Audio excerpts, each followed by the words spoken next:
Hello everyone, myself Rakesh Bharti and I am from the Department of Electronics and Communication Engineering. I myself qualified GATE 2 times and have exposure of different competitive exams as well. I am glad to hear with you all. Techno Herald Online is a group member of Techno Herald, a reputed name in the field of engineering education, involved in GATE, ESC, coaching since last 8 years. It produced a number of All India ranked students every year. It's our great pleasure to launch online classroom for those students interested to get result-oriented and career-focused education. Our mission is quality at top priority and to build a relation of trust. Each classroom session is designed in interesting way and students' feedback will be considered as a valuable asset. We don't expect only comments of appreciation, but we will wait to have suggestions from your side to take corrective actions in coming classes.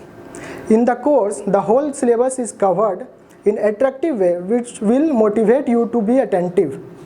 More than sufficient numerical problems have been solved with innovative ideas. Graphical representations have been depicted for concept. Doubt clearing sessions have been framed to be provided to you. In the initial phase, online classes will be provided on the YouTube channel for few days and then you can enjoy the classes through our website and mobile applications. Joining us will be beneficial for you and I heartily suggest you to be enrolled as our student and be sure about your academic future. Hello everyone, welcome to Techno Herald. आज हम लोग control system start करने वाले हैं, ठीक है। तो control system electrical वाले स्टूडेंट को और इलेक्ट्रॉनिक्स वाले स्टूडेंट को और इंस्ट्रूमेंटेशन वाले स्टूडेंट्स को पढ़ना होता है। अगर हम यूनिवर्सिटी सिलेबस की बात करें तो इलेक्ट्रिकल को और इलेक्ट्रॉनिक्स वाले स्टूडेंट को 5th सेमेस्टर में कंट्रोल सिस्टम पढ़नी है, ठीक है। कंट्रोल सिस्टम और linear control system almost same syllabus है, कुछ डिफरेंस नहीं है। तो कहीं लीनियर कंट्रोल सिस्टम इसे बोला जाता है, कहीं से कंट्रोल सिस्टम बोला जाता है। तो कंट्रोल सिस्टम अक्सर लोग बोलते हैं कि कंट्रोल सिस्टम एक बहुत ही सिंपल सब्जेक्ट है, बहुत ही बेसिक सब्जेक्ट है। तो ये कहाँ तक सच है? तो अगर देखें तो सच में कंट्रोल सिस्टम एक बेसिक सब्जेक्ट है और बहुत ही सिंपल सब्जेक्ट है और scoring subject at the same time. लेकिन अगर आप इस सब्जेक्ट को अच्छे से पढ़ते हैं तो सारा कंसेप्ट क्लियर करते हैं तब, ठीक है। नहीं तो ये आपको काफ़ी ज़्यादा फंसा सकता है। कंट्रोल सिस्टम एक ऐसा सब्जेक्ट है जहाँ फंसने की चांसेस भी ज़्यादा है, लेकिन आप अगर इसे अच्छे से पढ़ेंगे, सारा कंसेप्ट को क्लियर करेंगे, हर एक डाउट को क्लियर करेंगे, छोटे छोटे पॉइंट्स को जहाँ लोग फंसते हैं वहाँ पे आप अगर ध्यान देंगे तो आप कंट्रोल सिस्टम में काफ़ी ज़्यादा स्कोर कर सकते हैं और काफ़ी कम टाइम डिनोट करके, मीन्स काफ़ी कम समय में आपको कंट्रोल सिस्टम कवर करने में लगता है और इसमें आपको जो आउटपुट मिलता है वो काफ़ी, उसका परसेंटेज काफ़ी हाई होता है। मीन्स अगर आप इसमें 90 से 95% मार्क्स स्कोर कर सकते हैं easily, either in case of university और in case of GATE syllabus, ठीक है। तो अगर हम इसकी वेटेज की बात करें तो यूनिवर्सिटी में अगर जो हमारा 70 मार्क्स का क्वेश्चन पेपर रहता है तो उसमें से अगर हम लोग अच्छे से पढ़ें, आप लोग मेरे साथ कंटिन्यू कीजिएगा तो मैं आपको इतना एश्योरेंस दिला सकता हूं कि आप लोग ईजिली 55 to 60 या इवन मोर देन डैट, ये उसके बाद आप पे डिपेंड करता है कि आपने कितनी ईमानदारी के साथ मेहनत की है, आपने कितना इसमें ध्यान दिया है, कितने अच्छे से अपने बेसिक्स को क्लियर किया है, ये आप पे डिपेंड करता है, ठीक है। लेकिन इतना का एश्योरेंस बोल सकता हूँ कि आप इतना आराम से उस कंट्रोल सिस्टम के सब्जेक्ट में मार्क्स स्कोर कर सकते हैं। और अगर गेट के सिलेबस की बात करूँ तो गेट में ये 10 से 12 मार्क्स का वेटेज है इसका, 10 to 12 मार्क्स। इसके अराउंड ये वेरी करता है, 10 कभी 10 प्लस माइनस 1 हो सकता है, कभी 12 प्लस माइनस 1 हो सकता है। तो इसमें आप 8 to 10 मार्क्स ईजिली स्कोर कर सकते हैं, ठीक है। 8 to 10 मार्क्स आप गेट में इजीली स्कोर कर सकते हैं और यूनिवर्सिटी की बात हुई तो 55 to 60 मार्क्स इजीली स्कोर कर सकते हैं। बस आपको बस मेरे साथ कंटिन्यू करना है, ठीक है। आपको इसमें कोई भी ऐसा डाउट नहीं होगा, आपको इस कंट्रोल सिस्टम में कोई भी ऐसा डाउट नहीं होगा जो आपका क्लियर ना हो। और आप जब एक बार इस सब्जेक्ट को कंप्लीट कर लेंगे तो फिर आप देखिएगा कि आपका जो कमांड है इस सब्जेक्ट में वो पहले का कितना था या फिर बाकियों से कंपेरिजन करने पर आपका जो कमांड है वो ज़्यादा या कम है। है। तो मैं आपको इस बात की एश्योरेंस दिलाता हूँ कि आपका जो कमांड होगा कंट्रोल सिस्टम में वो बहुत ही ज़्यादा स्ट्रांग हो जाएगा। आप कंट्रोल सिस्टम को चुटकियों में सॉल्व करने लगेंगे, हर एक कंसेप्ट आपका क्लियर हो जाएगा। ठीक है, तो ये हुई बात वेटेज की। अब आते हैं अपने सब्जेक्ट पे। तो कंट्रोल सिस्टम को हम लोग अगर सिलेबस कवर करें, कंट्रोल सिस्टम को अगर हम लोग देखें,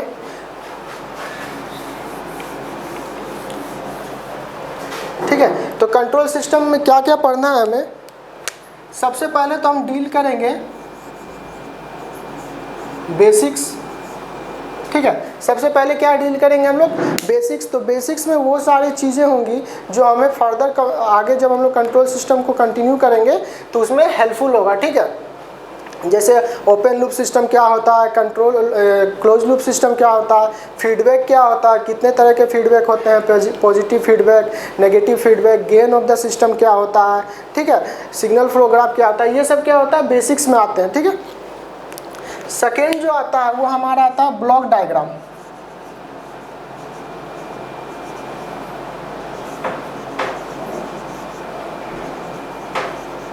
ब्लॉक डायग्राम या फिर इसे सिग्नल फ्लो, इसमें सिग्नल फ्लो ग्राफ भी होता है। ठीक है, तो ब्लॉक डायग्राम क्या होता है, जो हमारा सिस्टम होता है वो डिफरेंट ब्लॉक्स को मिला करके बनता है। कोई भी सिस्टम कैसे बनता है, डिफरेंट कंपोनेंट्स को हम लोग जब ऐड करते हैं एक पर्टिकुलर वे में तो वो हमारा सिस्टम बनता है। तो उसी तरह अगर हम लोग हर एक कंपोनेंट को एक ब्लॉक से रिप्रेजेंट करें तो छोटे छोटे ब्लॉक से मिलकर हमारा एक सिस्टम बनता है। और उसमें अगर हम लोग देखें तो किसी भी पर्टिकुलर वे में सिग्नल्स फ्लो कर रही होगी तो उसमें हम लोग को ब्लॉक डायग्राम या फिर signal flow graph second chapters में पढ़ना है। थर्ड में अगर हम लोग आ जाएं तो थर्ड में हमें क्या पढ़ना है, टाइम डोमेन एनालिसिस।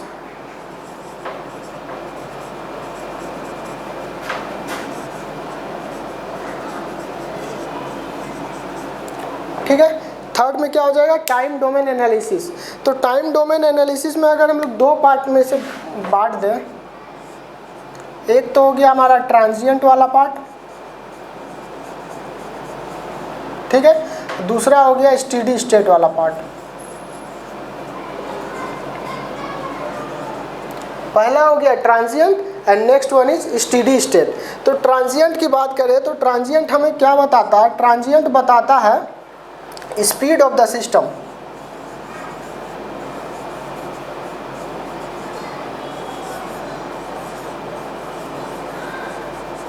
ठीक है, ट्रांजिएंट बिहेवियर जब हम लोग देखेंगे तो ट्रांजिएंट से हमें क्या पता चलेगा, किसी भी सिस्टम का स्पीड कैसा है, मीन्स वो सिस्टम फास्ट है, उसका रिस्पॉन्स स्लो है, तो वो हमें कहाँ से पता चलेगा, उसके ट्रांजिएंट बिहेवियर से। और स्टेडी स्टेट बिहेवियर से हमें क्या पता चलेगा, ठीक है, उसके स्टेबिलिटी के बारे में, या फिर ये बोल सकते हैं कि उसमें एरर कितना आ रहा। ठीक है, हमारा आउटपुट डिजायर्ड आ रहा है कि नहीं आ रहा, वो हमें कहाँ से पता चलेगा, वो हमें स्टेडी स्टेट से पता चलेगा। ठीक है, तो ये हो गई टाइम डोमेन एनालिसिस की बात। उसके बाद हम लोग डील करेंगे इसमें राउथ एरे या फिर रूट लोकस। ठीक है, उसके बाद डील करेंगे Routh array and root locus, जहाँ पे हम लोग कैरेक्टरिस्टिक इक्वेशन से सॉल्व करेंगे, सिस्टम की स्टेबिलिटी देखेंगे कि वो सिस्टम स्टेबल है या फिर अनस्टेबल सिस्टम है। उसके बाद हम लोग अगर फ्रीक्वेंसी, उसके बाद फ्रीक्वेंसी डोमेन स्टार्ट हो जाता है, वहाँ पे हम लोग पढ़ेंगे बोर्डे प्लॉट, नाइक्विस्ट प्लॉट या फिर पोलर प्लॉट। तो ये सारा फ्रीक्वेंसी में आ जाता है, फ्रीक्वेंसी डोमेन एनालिसिस में। ठीक है, उसके बाद आ जाता है कंट्रोलर एंड कंपनसेटर।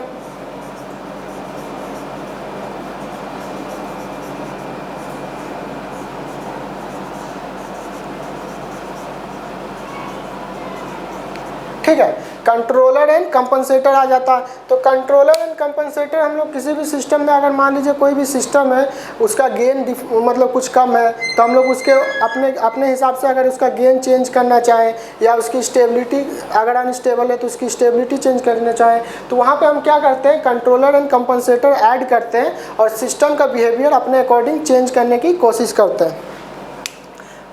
उसके बाद आ जाता है स्टेट स्पेस एनालिसिस।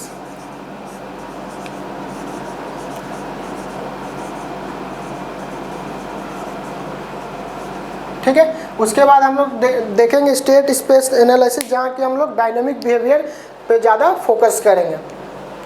उसके बाद हम लोग जो नेक्स्ट टॉपिक डील करेंगे वो मिसलेनियस में हम रख देते हैं, ठीक है। इसमें क्या करेंगे, इसमें जो मैथमेटिकल मॉडलिंग और ट्रांसफर फंक्शन है वो डील करेंगे, जो हमारी यूनिवर्सिटी सिलेबस में है, और या फिर इलेक्ट्रिकल वालों को पढ़ना है, ठीक है, गेट सिलेबस के अकॉर्डिंग।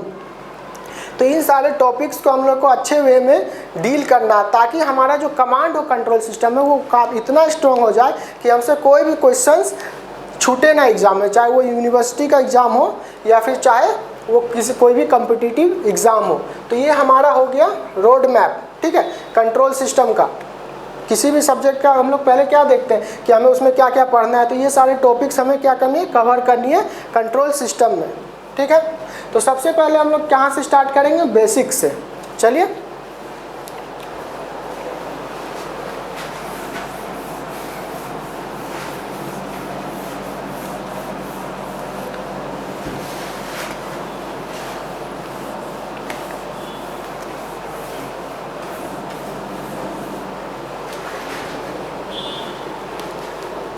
ठीक है। तो सबसे पहले आते हैं कि सिस्टम क्या होता है। अगर हम लोग एक सिस्टम को डिफाइन करें,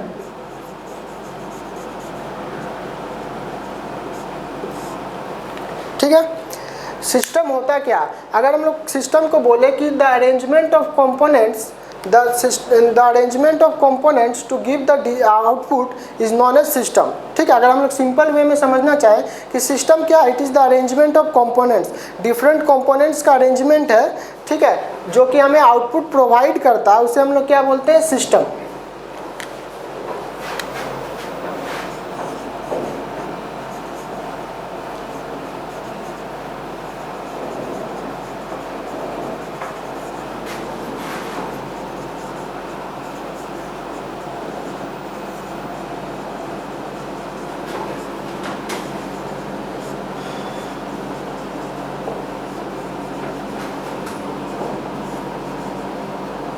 ठीक है, सिस्टम क्या होता है, it is the arrangement of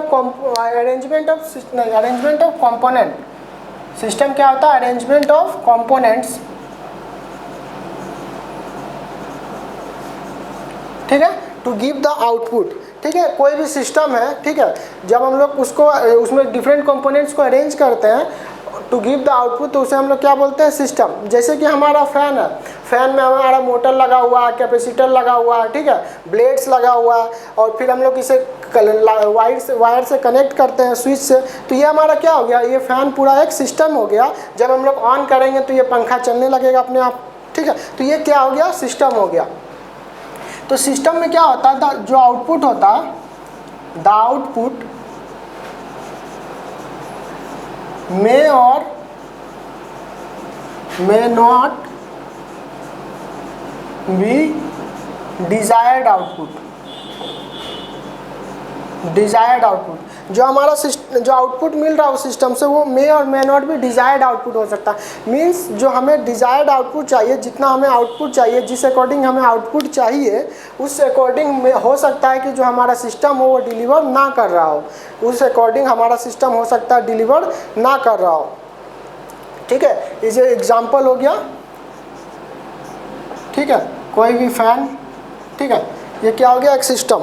अगर इसे हम लोग एक और वे में समझना चाहें, जैसे मान लीजिए हमें भी किसी भी गेट की तैयारी करनी है, ठीक है, तो हमें गेट की तैयारी करनी है, तो हमें सबसे पहले क्या करेंगे, हम सबसे पहले लेक्चर्स देखेंगे, ठीक है, लेक्चर्स देख के बुक रिफ़र करेंगे, बुक रिफ़र करके हम उसका क्या करेंगे, नोट्स बनाएंगे। सबसे पहले हम लोगों ने लेक्चर अरेंज किया, पहला स्टेप, उसके बाद नोट्स या फिर बुक्स, ठीक है, तो हमने बुक का अरेंज किया, फिर हम लोगों ने पूरा उसका रिवीजन किया, ठीक है, रिवीजन किया, और फिर क्वेश्चन सॉल्व किए, फिर क्वेश्चन सॉल्व किए। तो ये क्या हो गया, एक सिस्टम हो गया, पूरा एक process. The preparation of GATE is, अगर हम लोग इसको एज ए सिस्टम समझें, गेट के प्रिपरेशन को एज ए सिस्टम समझें, तो क्या होगा, सबसे पहले हम लोग क्या करेंगे, सब्जेक्ट चूज़ करेंगे। मान लीजिए हमें कंट्रोल सिस्टम स्टार्ट करना है, तो कंट्रोल सिस्टम चूज़ किया, उसके लेक्चर्स लगाने स्टार्ट किए, ठीक है। अगर बुक रिफ़र करना है तो कोई बुक रिफ़र कर सकते हैं, ठीक है। फिर उसके अकॉर्डिंगली हम लोगों ने नोट्स तैयार किए, नोट्स तैयार करने के बाद हम लोगों ने फिर क्वेश्चन सॉल्व किए। तो ये एक सिस्टम हो गया, ठीक है। अब ये एक सिस्टम हो गया। अब यहीं पर फिर जो नेक्स्ट टर्म आता है वो क्या आता है, control system.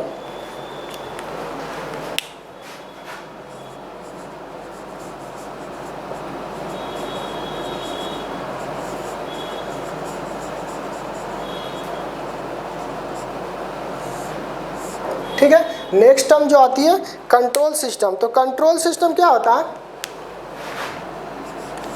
In this the components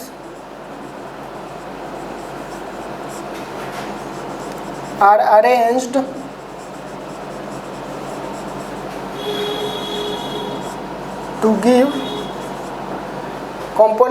arranged to give desired output।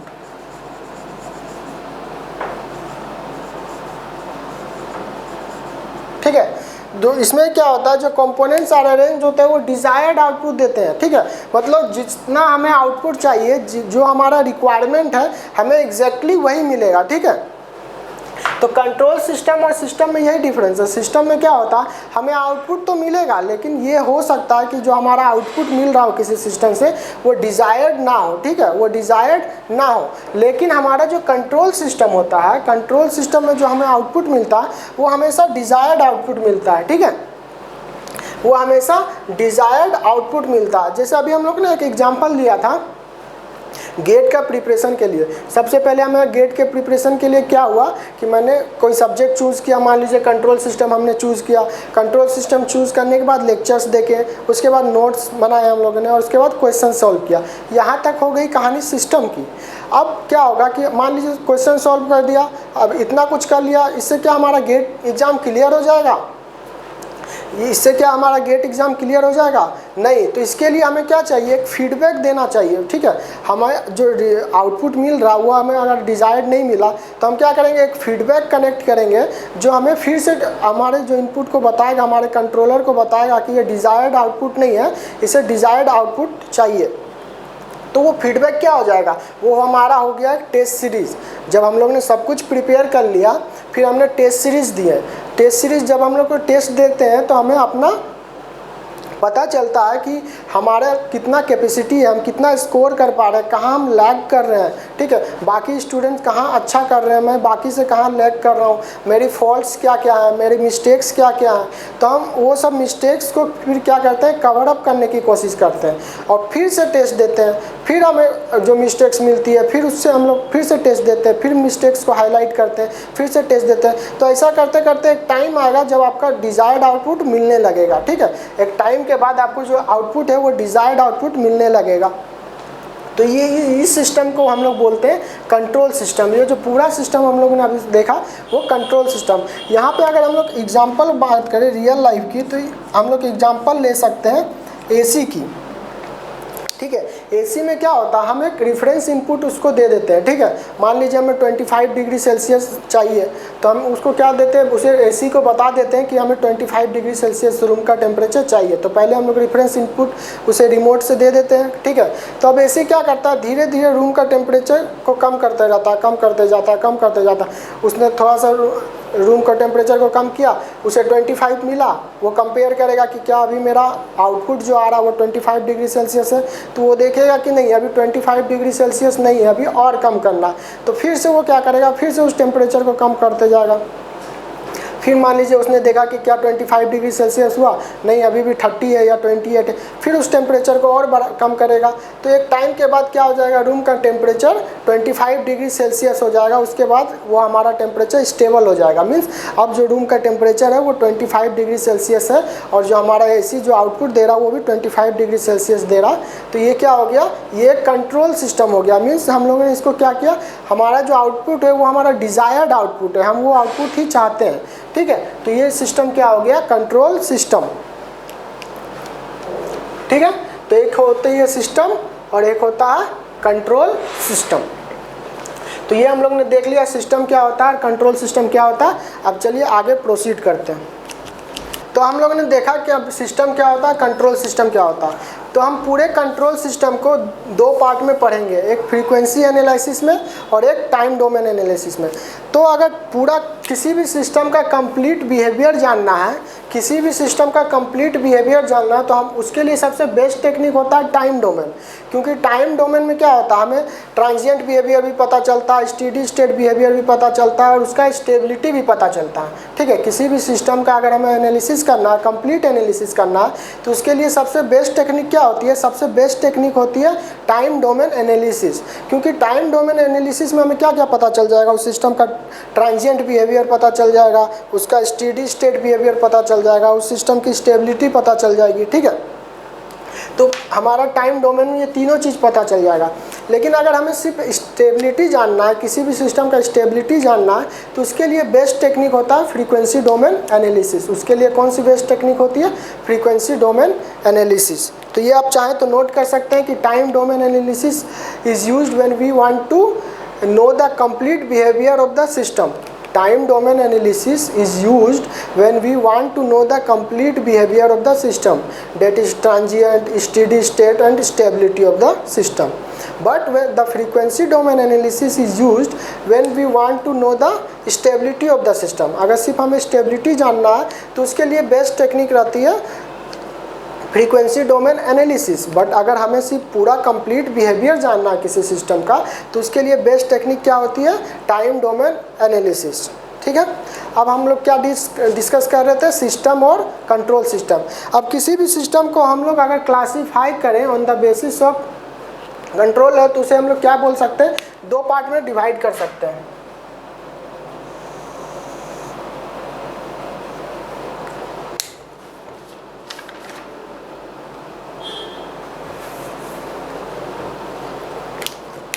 अगर किसी भी सिस्टम को डिवाइड करें on the action of controller, ठीक है, किसके बेसिस पे है, on the action of controller, controller के एक्शन के बेसिस पे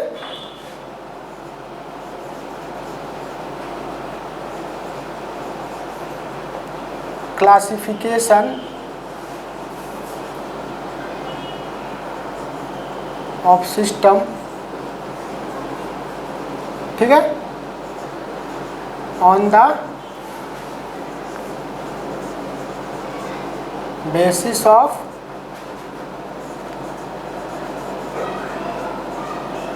कंट्रोलर। ठीक है, कंट्रोलर के बेसिस पे, कंट्रोलर के एक्शन के बेसिस पे, ठीक है, अगर हम लोग किसी भी सिस्टम को डिवाइड करें तो उसे हम लोग दो पार्ट में डिवाइड कर सकते हैं। ठीक है, दो पार्ट में हम लोग डिवाइड कर सकते हैं। सबसे पहला क्या हुआ, सबसे पहला जो सिस्टम होगा वो होगा ओपन लूप कंट्रोल सिस्टम। ठीक है, सबसे पहला सिस्टम हुआ ओपन लूप कंट्रोल सिस्टम, और जो दूसरा हुआ वो होगा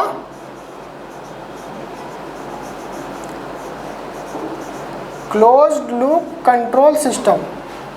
ठीक है, ओपन लूप कंट्रोल सिस्टम और क्लोज्ड लूप कंट्रोल सिस्टम, तो दो पार्ट में डिवाइड कर दिया हम लोगों ने, ओपन लूप कंट्रोल सिस्टम और क्लोज लूप कंट्रोल सिस्टम। तो ओपन लूप कंट्रोल सिस्टम को अगर हम लोग ब्लॉक डायग्राम से रिप्रेजेंट करें तो ये क्या होता है, ये कंट्रोलर होता है। ठीक है, इसमें हम लोग क्या देते हैं, हमारा रेफरेंस इनपुट देते हैं, रेफरेंस इनपुट।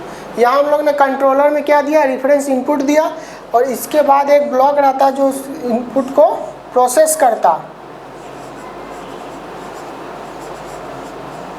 और यहाँ हमें क्या मिलता है, आउटपुट। ठीक है, सबसे पहले रेफरेंस इनपुट दिया कंट्रोलर में, उसके बाद एक प्रोसेसिंग गया, वो सिग्नल प्रोसेसिंग में गया, फिर हमें आउटपुट मिल गया।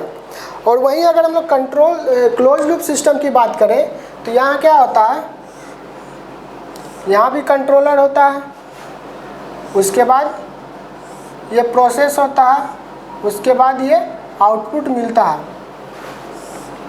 ठीक है, ये बात हो गई, ये हो गया क्या हमारा रेफरेंस इनपुट। फिर हम लोग क्या करते हैं, आउटपुट को फीडबैक करते हैं इनपुट में।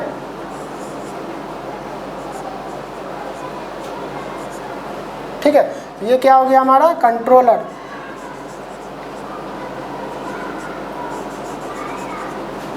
ये प्रोसेसिंग बॉक्स। ठीक है, तो देखिए यहाँ पे क्या होगा, हम लोग ने इनपुट दिया, वो कंट्रोलर से पास हुआ, प्रोसेस हुआ, हमें आउटपुट मिल गया।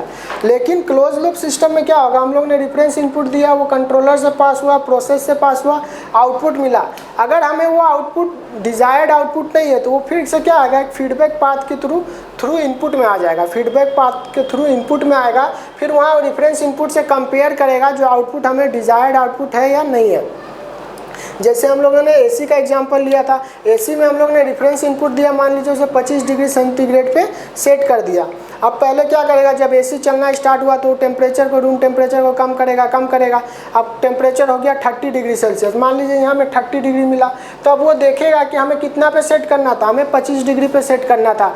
तो वो क्या करेगा, उस आउटपुट को, हमें जो आउटपुट मिल रहा वो 30 डिग्री का मिल रहा, तो उसे फिर से फीडबैक करेगा इनपुट में, उस रेफरेंस इनपुट से कंपेयर करेगा तो देखेगा कि नहीं ये हमारा डिजायर्ड आउटपुट नहीं है। तो फिर से उसे इस सारे प्रोसेस से होके गुजरना पड़ेगा जब तक कि हमारा आउटपुट क्या नहीं हो जाए, हमारा आउटपुट किस में नहीं चेंज हो जाए, डिजायर्ड आउटपुट में।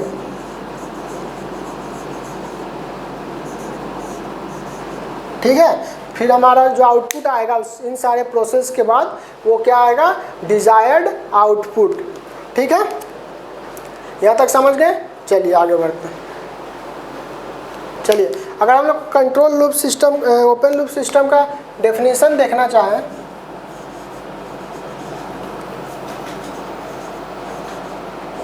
ओपन लूप कंट्रोल सिस्टम, ठीक है, तो इसमें क्या होगा, the system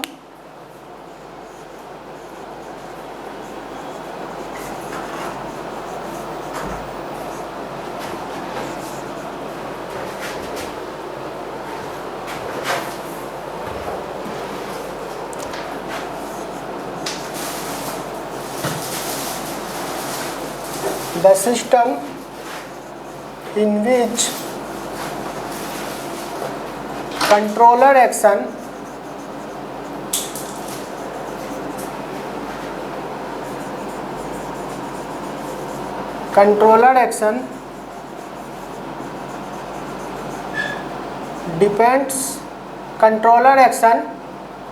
does not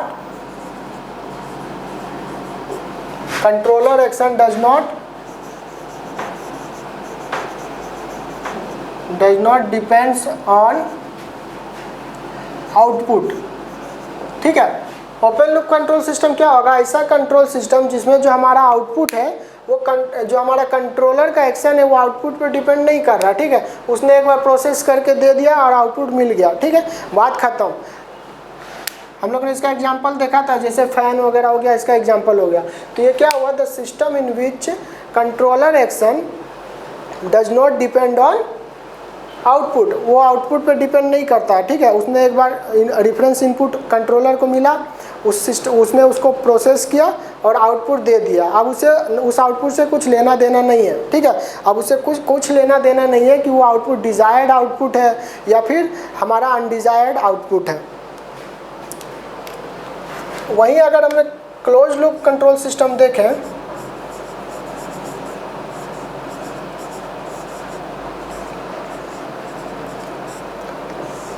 close loop control system देखें तो क्लोज लूप कंट्रोल सिस्टम क्या होगा, द सिस्टम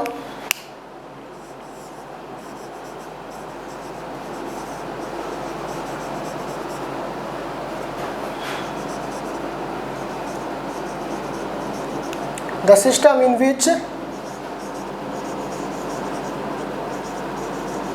controller action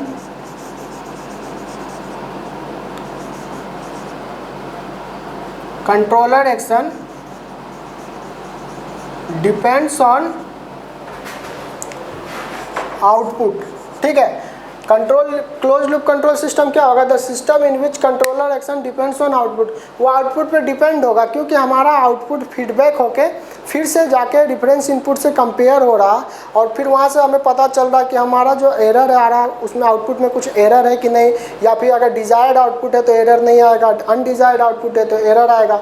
उस कंपेरिजन से क्या होगा, फिर से हमारा कंट्रोलर उस इनपुट पे एक्शन लेगा, फिर से हमें जो आउटपुट देगा और ये होल प्रोसेस रिपीट होते रहेगा अंटिल हमें डिजायर्ड आउटपुट ना मिल जाए। ठीक है, अंटिल हमें डिजायर्ड आउटपुट ना मिल जाए। तो जब हमारा आउटपुट डिजायर्ड आउटपुट मिल जाएगा तब वहाँ पे वो पूरा का प्रोसेस कंप्लीट हो जाएगा, हमारा पूरा प्रोसेस कंप्लीट हो जाएगा। तो ये कंट्रोलर एक्शन डिपेंड करता है आउटपुट में किस सिस्टम में, क्लोज लूप सिस्टम में। और कंट्रोलर एक्शन आउटपुट पे नहीं डिपेंड करता है किस सिस्टम में, ओपन लूप सिस्टम में, ठीक है। अब वही बात करें, नेक्स्ट टर्म आता है फीडबैक का, कि फीडबैक क्या है भाई, ठीक है। तो फीडबैक को अगर हम लोग समझे, it is the path through which the output is bring back to the input, ठीक है। आउटपुट, जिस पाथ से आउटपुट को हम लोग फिर से इनपुट में ले जाते हैं उसे क्या बोलते हैं, फीडबैक। तो आप लोग नोट कर लीजिए, the feedback is the path through which output is bring back to the input then it will be compared with the reference input। उसके बाद क्या होगा, वो reference input से compare किया जाएगा, so that we can know whether the error is present in the output or not, so that we can know error is present in the output or not। जिसके बाद हमें ये पता चलेगा कि आउटपुट में एरर प्रेजेंट है या फिर आउटपुट में एरर नहीं प्रेजेंट है। क्लियर। तो ये हो गई बात फीडबैक की। हम लोगों ने अभी क्या देखा, सिस्टम, फिर सिस्टम क्या होता है, कंट्रोल सिस्टम क्या होता है, फिर ओपन लूप कंट्रोल सिस्टम क्या होता है, क्लोज लूप कंट्रोल सिस्टम क्या होता है, और फीडबैक हमारा क्या होता है, ठीक है। अब बात करते हैं ट्रांसफर फंक्शन की, ठीक है।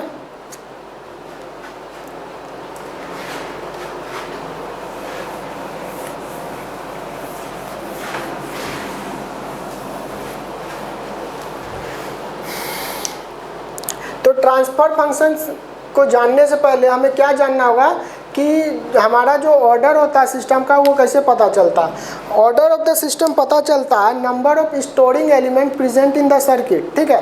जो स्टोरिंग एलिमेंट प्रेजेंट होता है सर्किट में, उससे हमें क्या पता चलता है, ऑर्डर ऑफ द सिस्टम। जैसे मान लीजिए ये हमारा क्या है, इंडक्टर है, और ये क्या है, कैपेसिटर है। ये क्या है, स्टोरिंग एलिमेंट है,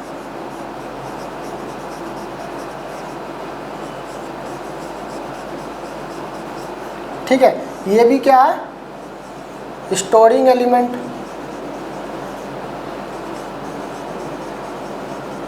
ठीक है। ये भी स्टोरिंग एलिमेंट है इंडक्टर, और ये कैपेसिटर, ये भी स्टोरिंग एलिमेंट है। ये लोग एनर्जी, ये दोनों एनर्जी को स्टोर कर सकते हैं, इसीलिए हम लोग इसे क्या बोलते हैं, स्टोरिंग एलिमेंट। तो जितना स्टोरिंग एलिमेंट प्रेजेंट होगा किसी भी सिस्टम में, वो उसका ट्रांसफ़र फंक्शन, उसका ऑर्डर किस चीज़ पे डिपेंड करेगा कि कितना उसमें स्टोरिंग एलिमेंट प्रेजेंट है। लेकिन एक चीज़ और देखना होगा कि जो स्टोरिंग एलिमेंट प्रेजेंट है उसे हम लोग लंप नहीं कर सकते हैं, ठीक है। हम उसे लंप नहीं कर सकते। जैसे मान लीजिए ये एक इंडक्टर है, ठीक है, और इसके बाद एक और इंडक्टर प्रेजेंट है,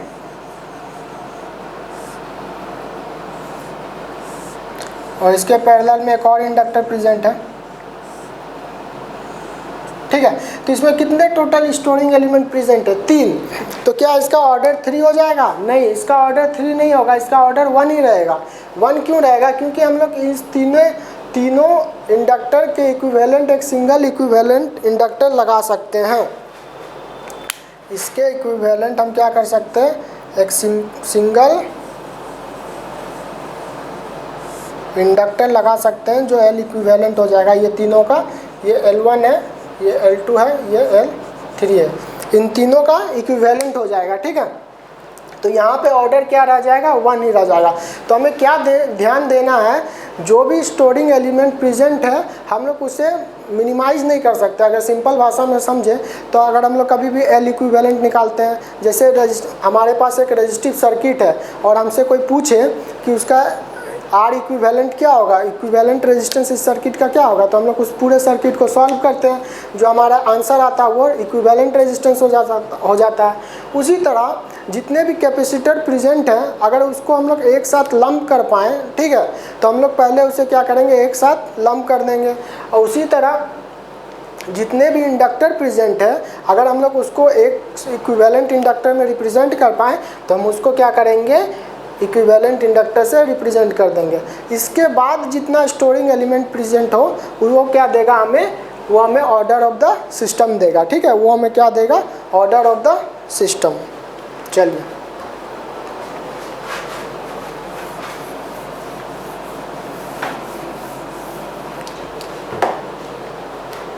अब बात आई कि ट्रांसफ़र फंक्शन क्या होता है।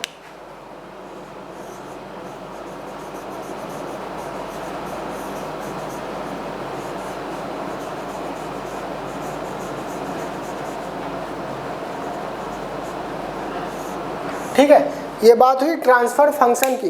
तो ट्रांसफ़र फंक्शन क्या होता है, जो सबसे बेसिक डेफिनेशन है ट्रांसफ़र फंक्शन का वो क्या है, it is the ratio of Laplace transform of output upon Laplace transform of input such that the initial conditions remains zero.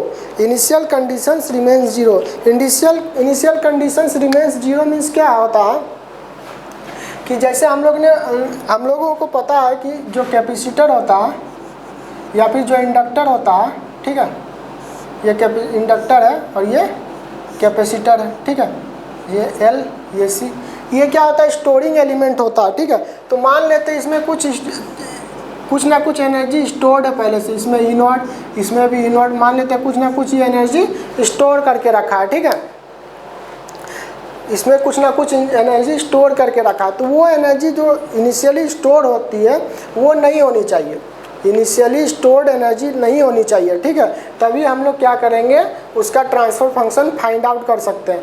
अगर इनिशियली कुछ वैल्यू प्रेजेंट है या तो इंडक्टर में या फिर कैपेसिटर में, तो हम लोग उसका ट्रांसफ़र फंक्शन नहीं फाइंड आउट कर सकते हैं। क्लियर है, क्यों नहीं कर सकते?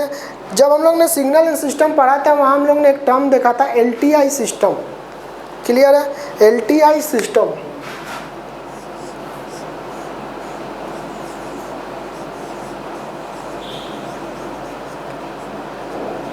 ठीक है, हम लोग ने सिग्नल एंड सिस्टम में पढ़ा था कि LTI सिस्टम मीन्स क्या होता है, linear and time invariant system. Means एक ऐसा सिस्टम जो कि लीनियर भी हो और टाइम इनवेरिएंट भी हो। अब लीनियर मीन्स क्या होता था कि अगर हमारे पास कोई भी इक्वेशन प्रेजेंट है, ठीक है, उसमें अगर कुछ इनिशियल कंडीशन प्रेजेंट है तो वो सिस्टम क्या होता था, नॉन लीनियर हो जाता था। और ट्रांसफ़र फंक्शन हम किसके लिए फाइंड आउट करते हैं, ट्रांसफ़र फंक्शन फाइंड आउट करते हैं LTI सिस्टम के लिए, means linear system and time invariant system. तो लीनियर सिस्टम क्या होता था कि पहले से कोई भी इनिशियली कुछ नहीं प्रेजेंट हो, जिस इंस्टेंट पे हम लोग टाइम दे, इनिशियली कुछ नहीं प्रेजेंट हो, जिस इंस्टेंट पे हम लोग टाइम दे उसी इंस्टेंट पे, मतलब जिस इंस्टेंट पे हम लोग इनपुट दे उसी इंस्टेंट पे हमें क्या मिलना चाहिए, आउटपुट। ठीक है, तो वो लीनियर सिस्टम होता था। जैसे कि y of t is equals to 3 of x of t plus मान लीजिए हमारे पास 5 है। ठीक है, y of t is equals to 3 of x of t plus 5, तो ये 5 क्या कर देगा, इस सिस्टम को नॉन लीनियर सिस्टम बना देगा। ठीक है, ये 5 इस सिस्टम को क्या बना दिया, नॉन लीनियर सिस्टम बना दिया। तो नॉन लीनियर सिस्टम बन गया तो ये LTI सिस्टम रहा नहीं। अब हम लोग इसका ट्रांसफ़र फंक्शन नहीं फाइंड आउट कर सकते। क्लियर है, तो यही थी बात कि ट्रांसफ़र फंक्शन में इनिशियल कंडीशन जीरो क्यों होना चाहिए, क्योंकि हम लोग बेसिकली किसके लिए फाइंड आउट करते हैं, LTI सिस्टम के लिए। तो अगर वो सिस्टम उसमें इनिशियल कंडीशन प्रेजेंट रहा तो वो सिस्टम क्या हो जाएगा, नॉन लीनियर में कन्वर्ट हो जाएगा। ठीक है, तो हम लोग उसका ट्रांसफ़र फंक्शन फिर फाइंड आउट नहीं कर सकते। तो ये हम लोग ने कहाँ देखा था, सिग्नल एंड सिस्टम में। तो इसी तरह क्या करना है, इतने डिफरेंट टॉपिक्स को डिफरेंट सब्जेक्ट से लिंक करना है। जब आप लिंक करके पढ़ना स्टार्ट कर देंगे ना, तो आपको पढ़ाई जो है ना वो इंटरेस्टिंग लगने लगेगी। आपको कोई भी चीज़ रटना नहीं पड़ेगा, हर एक चीज़ आपको समझ में आने लगेगा। और जब आपको हर एक डाउट समझ में आने लगे, हर एक कंसेप्ट आपका क्लियर हो जाए, तब आपको स्कोर करने की आपकी जो कैपेबिलिटी है वो इंक्रीज़ हो जाएगी। ठीक है, और आप सब्जेक्ट को ज़्यादा इंटरेस्टिंग वे में आप डील कर पाएंगे, आप उसको ज़्यादा इंटरेस्ट लेके पढ़ेंगे। ठीक है, तो हर एक टॉपिक को लिंक करने की कोशिश करना, जिससे नेटवर्क्स की कंसेप्ट को एनालॉग में हम लोग लिंक करते हैं। ठीक है, नेटवर्क का कंसेप्ट यूज़ करते हैं एनालॉग में, EDC का कंसेप्ट यूज़ करते हैं एनालॉग में, सिग्नल एंड कंट्रोल तो मतलब अलग अलग सब्जेक्ट दिया हुआ है, लेकिन सिग्नल एंड कंट्रोल को आप एक साथ पढ़ सकते हैं। सिग्नल एंड कंट्रोल को आप पूरा का पूरा सिग्नल और कंट्रोल लिंक कर सकते हैं। ठीक है, आप सिग्नल को कहाँ लिंक कर सकते हैं, कम्युनिकेशन सिस्टम में लिंक कर सकते हैं। सिग्नल पे ही बेस्ड है हमारा कम्युनिकेशन सिस्टम। मैंने ये सिग्नल के इंट्रोडक्शन क्लास में भी आप लोगों को बताया था। तो ये हो गई बात ट्रांसफ़र फंक्शन की। तो अगर ट्रांसफ़र फंक्शन का डेफिनेशन लिखें,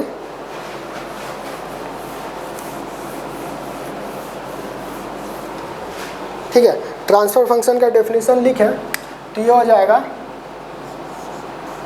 it is the ratio of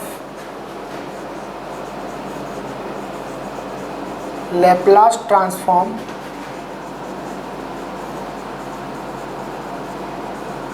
it is the ratio of Laplace transform of output upon Laplace transform of output upon Laplace transform of input such that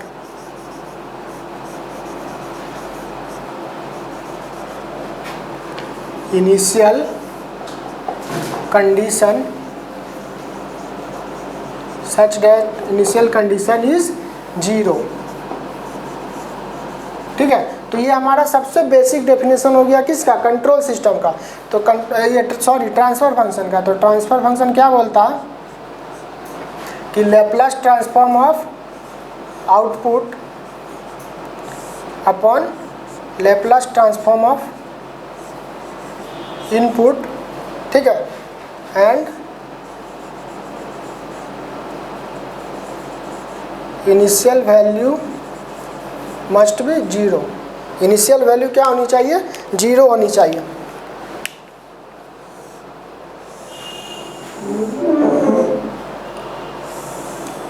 ठीक है, Laplace transform of output upon Laplace transform of input and initial value must be 0। तो ये सबसे basic definition हो गया हमारा किस चीज़ का, ट्रांसफर फंक्शन का। उसके बाद हम लोग फीडबैक देखते हैं। तो feedback generally there are 2 types of feedback, positive feedback and negative feedback. जब हम लोग किसी भी सिस्टम का फीडबैक देते हैं तो हमें ये चीज़ पता होना चाहिए कि gain and bandwidth of the किसी भी सिस्टम का गेन और बैंडविड्थ का प्रोडक्ट कांस्टेंट होता है। मींस अगर हम लोग गेन को इंक्रीज़ करेंगे किसी भी सिस्टम का तो उसका बैंडविड्थ डिक्रीज़ करेगा, अगर गेन को डिक्रीज़ करे तो बैंडविड्थ इंक्रीज़ होने लगेगा। ठीक है, आप दोनों के प्रोडक्ट को बैलेंस करके रखना। गेन अगर ज़्यादा बढ़ जाएगा तो बैंडविड्थ डिक्रीज़ होने लगेगा, गेन अगर कम होगा तो बैंडविड्थ इंक्रीज़ करने लगेगा। तो जब हम लोग फीडबैक देते हैं ना किसी भी सिस्टम का, तो उसको बेसिकली हम लोग सबसे ज़्यादा डील क्या करते हैं, नेगेटिव फीडबैक। और नेगेटिव फीडबैक क्यों डील करते हैं, जब हम लोग आगे प्रोसीड करेंगे तो आपको इसका आंसर मिल जाएगा। ठीक है, अगर नहीं मिलेगा तो फिर मैं आपको क्लियर करूंगा, लेकिन आपको ज़्यादा चांसेस आप खुद ब खुद समझ जाएंगे कि हम लोग नेगेटिव फीडबैक क्यों डील करते हैं। ठीक है, इसको मैं बताने के लिए अभी पॉज कर देता हूँ। ठीक है, इसको हम लोग क्या करेंगे, आगे इसको समझेंगे कि इसको क्या होता है जो हम लोग नेगेटिव फीडबैक क्यों यूज़ करते हैं। इसको मैं आप लोग को बाद में बताऊँगा। ठीक है, तो अभी तक के लिए इतना जान लेते हैं कि हम लोग जनरली नेगेटिव फीडबैक ज़्यादा यूज़ करते हैं। ठीक है, तो नेगेटिव फीडबैक यूज़ करते हैं तो उसमें क्या होता है, गेन ऑफ द सिस्टम क्या होता है, जो total gain open loop system का होता है वो ज़्यादा होता है। तो जब हम लोग उसमें फीडबैक देंगे तो ओपन लूप सिस्टम का गेन क्लोज लूप सिस्टम का गेन कम हो जाएगा as compare to open loop system. अब गेन कम हुआ तो बैंडविड्थ बढ़ गया। ठीक है, बैंडविड्थ बढ़ गया। तो यही बात हुई किसकी, गेन और बैंडविड्थ के प्रोडक्ट की। तो हम लोग फीडबैक की बात कर रहे थे। There are basically 2 types of feedback, positive feedback and negative feedback. और हम लोग जनरली सबसे ज़्यादा क्या यूज़ करते हैं, नेगेटिव फीडबैक। आगे जब हम लोग प्रोसीड करेंगे तो मैं आप लोगों को ये चीज़ क्लियर करूँगा कि नेगेटिव फीडबैक क्यों यूज़ करते हैं। ऐसा नहीं है कि भगवान ने आके बोल दिया, ठीक है, ये कि हम लोग सिर्फ नेगेटिव फीडबैक यूज़ करेंगे, ये चीज़ नहीं है। ठीक है, इसका हर एक क्वेश्चन का बोला ना, हर एक क्वेश्चन का आपको आंसर मिलेगा, हर एक डाउट आपका क्लियर होगा। बस आपको क्या करना है, थोरोली नोट्स के साथ लेक्चर्स को देखना है, नोट्स प्रिपेयर करना है, क्वेश्चन सॉल्व करने हैं, चाहे वो यूनिवर्सिटी का क्वेश्चन हो। मैं आपको इतना बता दूं, अगर आप ये सारा सब्जेक्ट कवर कर ये सारे लेक्चर्स कवर कर लेंगे तो आपका यूनिवर्सिटी के साथ साथ गेट का भी प्रिपेयर हो जाएगा, गेट का भी प्रिपेयर हो जाएगा और हर एक डाउट आपका कंट्रोल सिस्टम में ईजिली कवर हो जाएगा। ठीक है, आपका कोई भी डाउट छूटेगा नहीं। ठीक है, तो ये हो गई बात ट्रांसफ़र फंक्शन की। चलिए अब आगे नेक्स्ट टॉपिक देखते हैं।